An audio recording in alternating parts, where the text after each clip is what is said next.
look at something right now. Think of some major goal you want, or maybe it's one you're already working on and you have experienced a lot of setbacks, a lot of defeats. You've experienced a lot of disappointment. Maybe you've already given up. And maybe you just need a little fire, a little encouragement to get back in the game again. Here's what I want you to look at. There are winners, there are losers, and there are people who have not discovered how to win. And all they need is some coaching. All they need is some help and assistance, just a little support. All they need is some insight or different strategy or plan of action to make some adjustments that will open up the key to a whole new future for them, that will give them access to the unlimited power that they have within themselves. That's all that they need.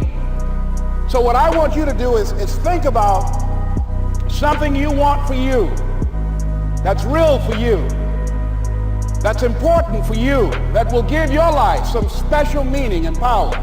I want you to be able to say something to yourself that will enable you to maintain a level of integrity with yourself.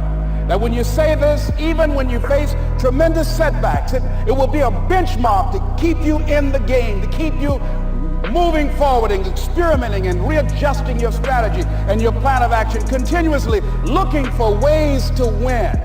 So what is that something? When you got an idea you want to move on, you might not have the money, you might not have the education, you might not have the support or the resources you need. What is that something that can keep us going, that will enable us to act on our dream? What's one of those keys that will begin to help us to discover the secrets to our dream? Here's what I want you to repeat after me, please, with power and conviction. Say, it's possible. That's all I want you to do when you look at your dream. Just say to yourself every day, it's possible. Just say that every day to yourself, it's possible. Because what does that do? See, it begins to change your belief system. See, the way in which we operate, ladies and gentlemen, it's a manifestation of what we believe, what's possible for us. Whatever you've done up to this point, all that it really is a duplication, it's a reproduction of what you believe subconsciously that you deserve and what's possible for your life. What I'm suggesting that you operate out of a larger vision of yourself. I want you to see yourself doing what you want to do, experiencing what you want to experience, having what you want to have, doing what it is that gives your life some meaning and value. Operate out of your imagination, not your memory. Because whenever you look at where you want to go, I'm wanting to warn you, you will have some conversation back here after you go through the data that you've experienced in life saying you can't do it. And so what you want to begin to do is ignore that inner conversation. Well, most people, ladies and gentlemen, when something happens to them, what they do is they begin to believe that that's the way it is. That's the way it's always been. And they can't see the possibility of it being any different. And I'm saying that if you know anybody that had some goal, some dream, something they wanted to do, and they did it, then I'm saying that you know in your heart that if someone has done it, then you can do it. It's possible.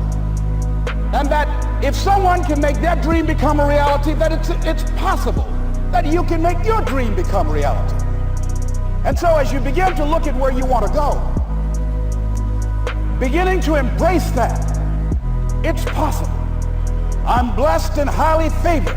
I've got a lot going for me. I got some good stuff in me. And it's possible that I can bring my greatness out here in the universe.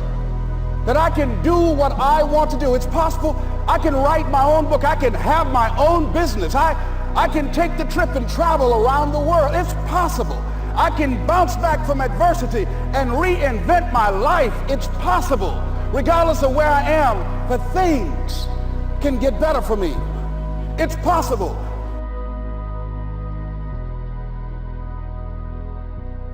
Good morning, family. In Deuteronomy 8, it talks about not forget.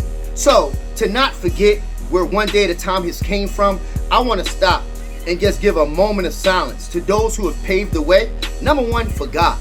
Number two, for my mom and dad. And number three, for all the alumni who have came to one day at a time for over 36 years. Moment of silence out of being grateful. All right, family. In Deuteronomy 8, it talks about not forgetting where you come from. So, for the next few weeks, what we will do a motivational throwback Friday. So, we have our lineup today. You get to see something special. You get to see the most famous family in recovery, the Ali family. How they became a part of One Day at a Time over 31 years ago. A whole entire family came back together through the recovery process. And we can't wait to show you that. Shout out to Fundi, Mr. Kasim Ali. Thank you for being here with us today to do this live motivational throwback Friday. But also, we have a lineup for the next couple of weeks. Next week, we will be showing you Vernon from 10th Street. Vernon has over 27 years clean. After Vernon, what we also have is Fernando, who has moved out of the city of Philadelphia, but make sure that each week he runs drug and alcohol groups still at One Day at a Time to make sure that he doesn't even forget where he came from. So whatever you do, family, don't forget where God has brought us from, but let's go ahead and check out this awesome group. I'll see you right after the group. Talk to you, family. Thinking about the first time I came here because, by the way, my name is Kasim Ali. Affectionately called Fooling with individuals with 30 years and less, and One Day at a Time. But Reverend Wells sent me over here. He sent me over here because they were having a problem over here retaining the trainees that came here. This was used to be the old site of Philadelphia OIC. And I remember I was reluctant to come here.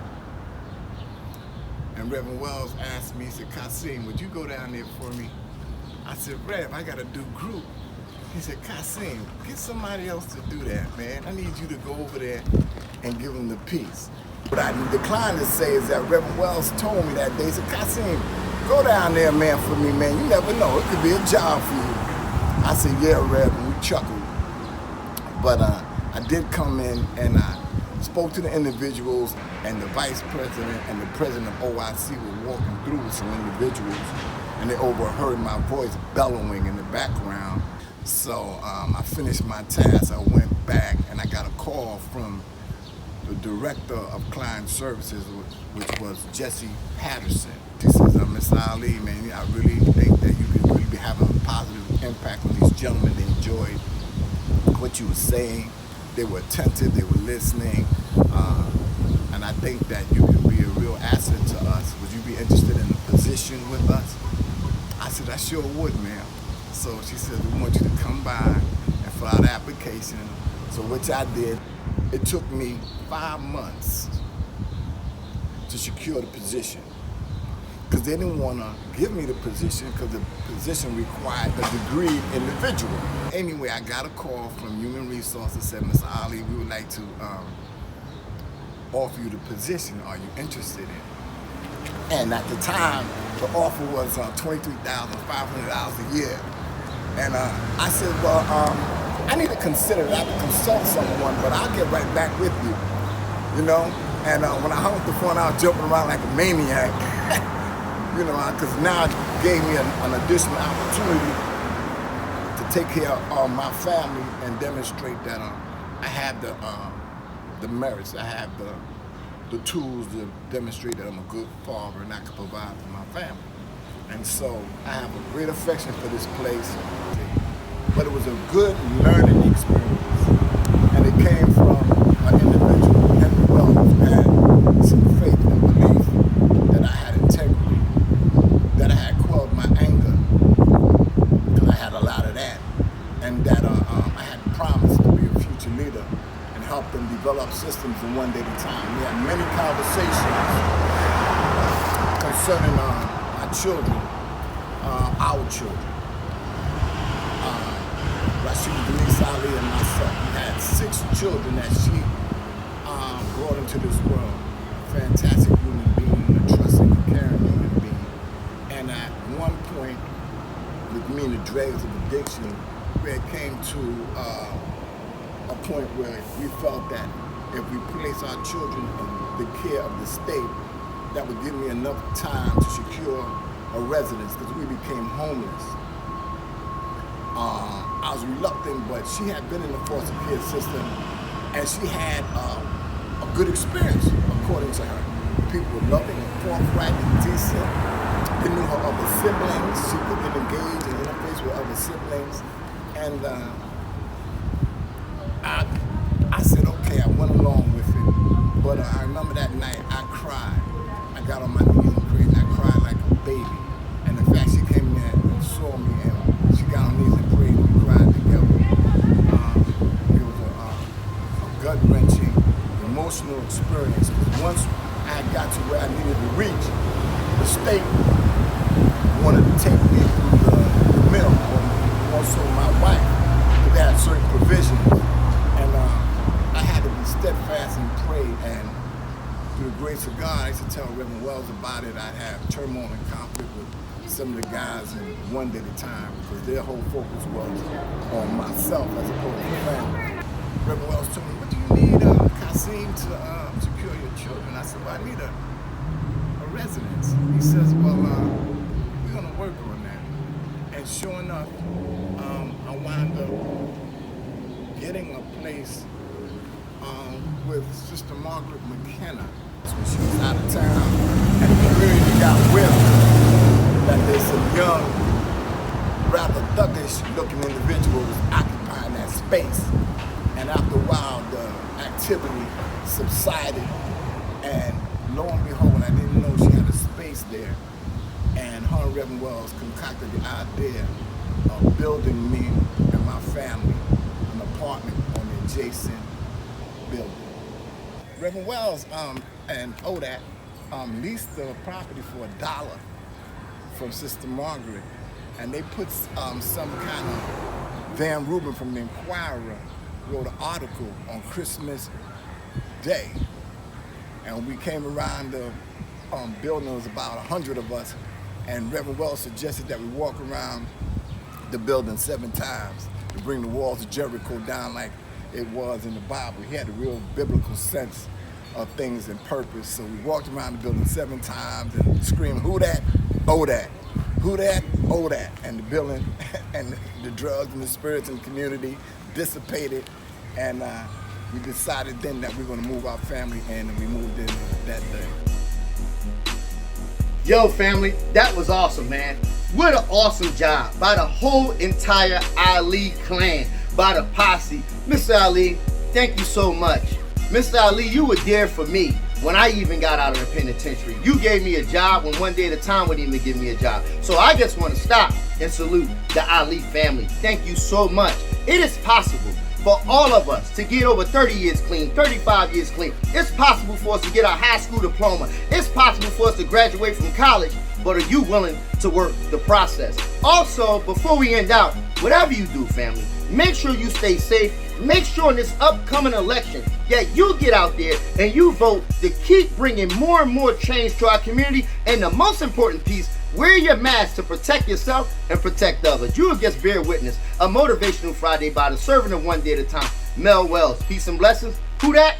Oh that. Holla back. Stay safe.